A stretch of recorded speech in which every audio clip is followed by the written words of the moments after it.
Guys, ragi peanut laddu எப்படி செய்கிறதுன்னு பார்த்துலாங்களா? நான் 1/2 கிலோ ராகி மாவு எடுத்துருக்கேங்க. அதுக்கு தேவையான அளவு உப்பு போட்டுக்கோங்க. உப்பு போட்டு தண்ணி போட்டு நல்லா பிசைஞ்சு சைடில் வச்சுடுங்க. ஸோ நம்ம அடை சுடுவோம் இல்லைங்களா, அடைனா ரொட்டி ஓகேங்களா, அந்த மாதிரி பதத்துக்கு பிசைஞ்சு சைடில் வச்சுருங்க. நெக்ஸ்ட்டு ஒரு தவா வச்சு தவாவில் எண்ணெய் போட்டு இது அடைக்கு வந்துட்டு மாவு அதில் எடுத்து போட்டு ஸ்டெப் பண்ணிங்கன்னா அடை சுட்டு எடுத்து சைடில் வச்சுருங்க.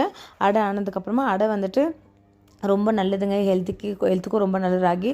ஸோ அந்த காலத்துலலாம் எல்லாருமே ராகி சாப்பிட்டு தான் நல்லா ஹெல்த்தியாக இருக்காங்க. இந்த காலத்தில் நம்ம தாங்க அதனுடைய வேல்யூ தெரியாமல் அது ஐயோ ராகி களியா ராகி கஞ்சா அன்னிட்டு ஒரு மாதிரி மூஞ்சி சொல்லிக்கிறோம். பட் அது ரொம்ப ஹெல்த்தி, ரொம்ப ரொம்ப ரொம்ப நல்லதுங்க. ஸோ கோல்டாக இருக்கிறவங்க குழந்தைக்கெல்லாம் ரொம்ப கொடுக்கலாம். அதனால் ராகி அடை சுட்டு சைடில் வச்சிடலாங்க. நெக்ஸ்ட்டு வந்துட்டு ஒரு வானலை வச்சு நம்ம எள் எடுத்துருக்கோங்க. ஒரு கப் எள், ஒரு கப் பீனட் எடுத்துருக்கோம். ஸோ அது ரெண்டுமே ஃபஸ்ட்டு எள்ளு போட்டு நல்லா பொன்னிறமாக ஸ்லிம்மில் வச்சுக்கோங்க. வறுத்திங்கனால அவங்களுக்கு சவுண்டு வர படப்படன்னு சவுண்டு வருங்க. ஸோ அப்படி வந்துச்சுனாலே நல்லா ஆறிடுச்சுன்ட்டு அர்த்தம். உங்களுக்கு கலர் டிஃப்ரென்ஸ் தெரியும். எள் எடுத்து ஒரு தட்டில் போட்டு ஆற வச்சிடலாங்க. நெக்ஸ்ட்டு வேர்க்கடலை போட்டு அதையும் நல்லா வறுத்து பொன்னிறமாக வறுத்து அதையும் ஒரு தட்டில் போட்டு ஆற வச்சுருங்க. ஸோ உங்கள்கிட்ட ஒன்று சொல்லணுங்க, என்னென்னு பார்த்தீங்கன்னா எள்ளு வந்துட்டு கண்ணுக்கு அவ்வளோ ஒரு நல்லதுங்க, நல்ல மருத்துவ குணம் இருக்குது. நெக்ஸ்ட் வந்துட்டு பீனட்டில் பார்த்தீங்கன்னா வேர்க்கடலை பார்த்தீங்கன்னா நம்ம உடம்புக்கு அவ்வளோ ஒரு நல்லதுங்க. ஏன்னு கேட்டிங்கன்னா நம்ம இந்தியாவில் இது விளையிறதுனால நம்மளுக்கு அதோட மதிப்பு என்னன்னு தெரியல. நீங்கள் இதே வெளிநாட்டுக்குலாம் போனீங்கன்னா நம்ம நட்ஸ் சொல்லுவீங்களா, பாதாம் பிஸ்தா முந்திரி, ஸோ அது கூட இதையும் ஒரு நட்ஸாக எடுத்து சாப்பிடுவாங்க. நம்ம இந்தியாவில் விளையிறதுனால அதோட வேல்யூ தெரியல.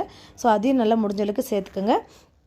இப்போ எள்ளை வந்துட்டு மிக்ஸியில் போட்டு நல்லா சும்மா ஒரு திருப்புங்க ஓகேங்களா, போதும். கொஞ்சம் ரஃப் ஆச்சுனாலே அது எடுத்து வச்சுக்கோங்க. நெக்ஸ்ட்டு வேர்க்கடலை தோல் எடுக்கக்கூடாதுங்க ஓகேங்களா, தோல் எடுக்காமல் அப்படியே போடணுங்க. அதுதாங்க டேஸ்ட்டும் ஹெல்த்தியும் கூட அதாங்க.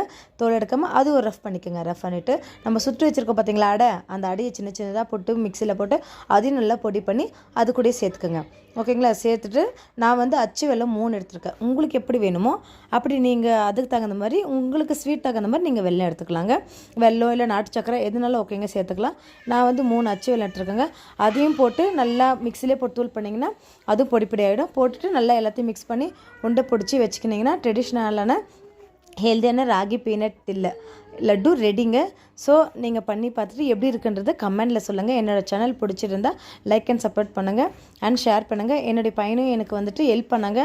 ஸோ அதனால் என்னோடய சேனலுக்கு சப்போர்ட் பண்ணுங்கள் அண்ட் ஷேர் பண்ணுங்கள். பிடிச்சிருந்தா என்னோடய சேனலில் லைக் பண்ணுங்கள். எதாவது டவுட் இருந்தால் கமெண்டில் கேளுங்க. Bye guys, ragi peanut laddu எப்படி செய்கிறதுன்னு பார்த்துலாங்களா? நான் 1/2 கிலோ ராகி மாவு எடுத்துருக்கேங்க. அதுக்கு தேவையான அளவு உப்பு போட்டுக்கோங்க. உப்பு போட்டு தண்ணி போட்டு நல்லா பிசைஞ்சு சைடில் வச்சுடுங்க. ஸோ நம்ம அடை சுடுவோம் இல்லைங்களா, அடைனா ரொட்டி ஓகேங்களா, அந்த மாதிரி பதத்துக்கு பிசைஞ்சு சைடில் வச்சுருங்க. நெக்ஸ்ட்டு ஒரு தவா வச்சு தவாவில்